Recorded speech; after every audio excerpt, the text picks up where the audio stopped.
英語聞き流しリスニング、英語テキストと MP3 ダウンロード、その他の物語はホームページからお聞きいただけます。88thpp.com 88thpp.com Chapter 22 The Country of the Quadlings. The four travelers passed through the rest of the forest in safety, and when they came out from its gloom saw before them a steep hill, covered from top to bottom with great pieces of rock.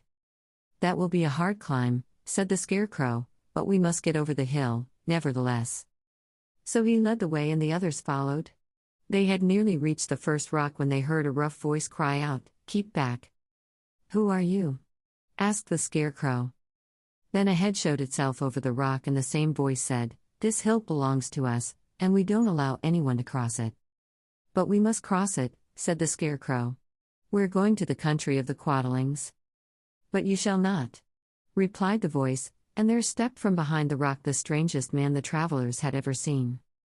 He was quite short and stout and had a big head, which was flat at the top and supported by a thick neck full of wrinkles. But he had no arms at all, and, seeing this, the Scarecrow did not fear that so helpless a creature could prevent them from climbing the hill. So he said, "I'm sorry not to do as you wish, but we must pass over your hill whether you like it or not," and he walked boldly forward. As quick as lightning the man's head shot forward and his neck stretched out until the top of the head, where it was flat, struck the Scarecrow in the middle and sent him tumbling, over and over, down the hill.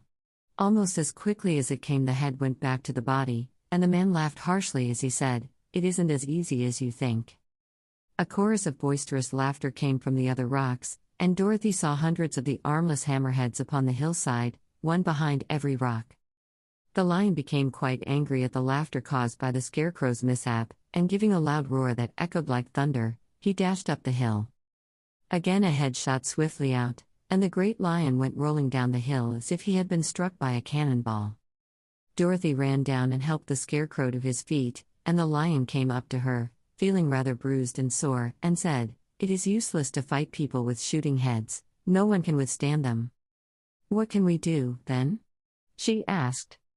"Call the winged monkeys," suggested the Tin Woodman. "You have still the right to command them once more." "Very well," she answered, and putting on the golden cap she uttered the magic words. The monkeys were as prompt as ever, and in a few moments the entire band stood before her. "What are your commands?" inquired the king of the monkeys, bowing low. "Carry us over the hill to the country of the Quadlings," answered the girl. "It shall be done," said the king, and at once the winged monkeys caught the four travelers and Toto up in their arms and flew away with them. As they passed over the hill the hammerheads yelled with vexation, and shot their heads high in the air, but they could not reach the winged monkeys, which carried Dorothy and her comrades safely over the hill and set them down in the beautiful country of the Quadlings. "This is the last time you can summon us," said the leader to Dorothy, "so goodbye and good luck to you." "Goodbye, and thank you very much," returned the girl, and the monkeys rose into the air and were out of sight in a twinkling. The country of the Quadlings seemed rich and happy.